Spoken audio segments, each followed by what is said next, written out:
Living under a rock in the bass world, you wouldn't be aware of Squier, the kind of little sister company to the big boy Fenders. Essentially, these are cheaper versions of Fender basses manufactured overseas in places like Indonesia and China in more recent years. Now, if you've watched my channel before, you'll know that I am a big fan of Squiers. I've had many in my collection. I've reviewed many on this channel. If you haven't seen this channel before, then make sure you go and subscribe. Now, I think Squier is actually a really exciting brand because they're more affordable to make. It means that Fender can take more risks when bringing out new basses, and so it often means you get some weirder models that come out over the years. So here are my top 7 basses that Squier need to make.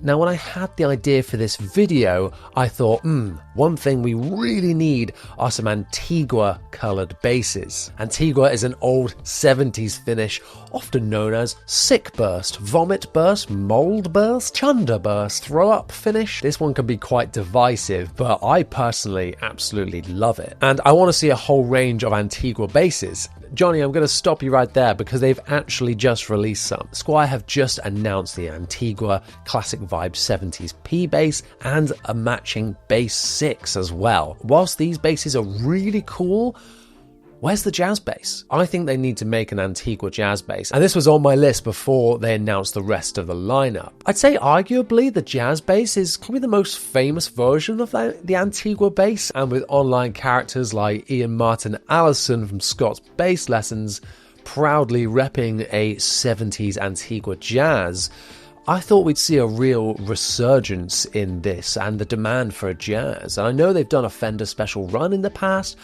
but if they did a Squier, oh man, it would sell. I said a minute ago that Squier are able to take more risks, and I think that's super evident with the paranormal range. These are kind of mismatches of all different types of basses. They redid the Rascal recently. Before that, they kind of did a mix of a 51 P bass and a jazz bass all in one, which all flew off the shelves. And so then I got thinking, well, what else could they do? And I've seen online some basses that people have made themselves and basses from other companies of a Strat style bass. A Paranormal series Stratocaster bass would be so cool. I think people would absolutely lap that up. I think it could make for some really interesting tones, and something that people didn't know they want, but they do. Had the Telly bass, so why not the Strat bass? Now, between the years of 1985 and 1986, Fender Japan were making some Squier basses,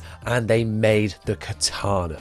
I mean, look at this thing. It is so cool. Only a few years ago, Fender redid a limited run of Katana basses, and everything in my mind was just saying, give us a Squier version. It's like a P bass on steroids. Jordan Ray Landers over on Instagram is seen live using his Fender Katana, and oh man, it looks so cool. However, this was exclusive to Fender Japan, so maybe there's some issues there as to why they can't.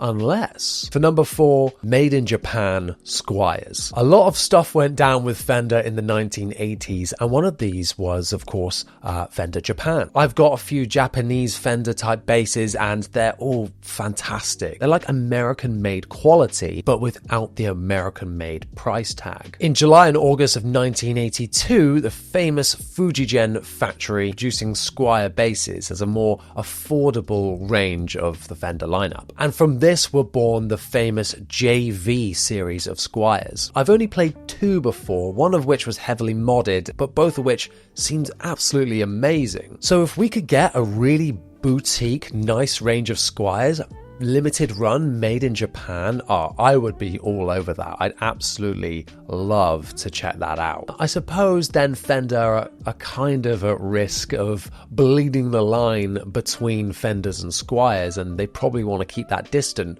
But I would argue that the kind of classic vibe, vintage modified range range of Squiers are better than the modern Mexican Fenders. But the next one makes me a bit sad because it's a classic case of guitar players getting what they want. The Starcaster has been going for a long time now in the guitar range, and it's a really cool double humbucking semi-hollow instrument which offers something unique in the Fender lineup. And of course, recently Squier have also got a guitar version of the Starcaster. Where's the bass? The old Starcaster from Fender was made in China because it was the modern player range. And these were so cool, and they've only risen in value on the used market. I think there's something so different from the traditional Fender lineup. They're already doing it with the guitars, so why not give us a bass? Next up is a quite modern Fender that I think really needs an affordable counterpart. And that is the Player Plus Meteora. Now I know that this one is kind of their top of the range Mexican stuff, but what if we had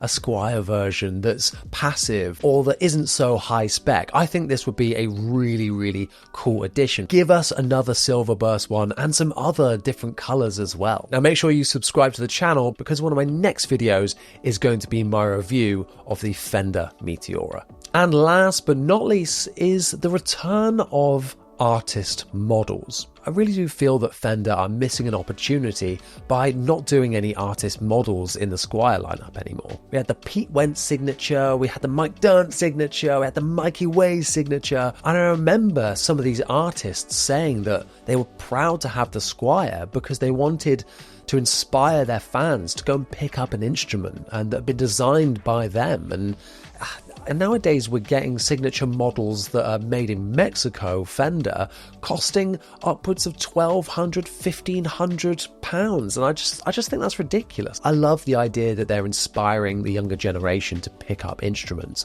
and Squier is the perfect way to do that. Even Pete Wentz has now released his signature version Stingray with Sterling, like prime example, using Sterling instead of Music Man, and it's that same philosophy applied here where they're keeping the cost down and making it accessible to way more people that are probably more likely to pick it up. So there we go. Let me know in a comment down below what you think of this list and what other basses you want to see from Squier in the near future. Now, Fender reached out to me after seeing my Squier Contemporary Series model videos, so who knows, maybe they'll see this one, see your comments down below, and take it into consideration for the future. You never know. You never know. Once again, thank you so much for watching.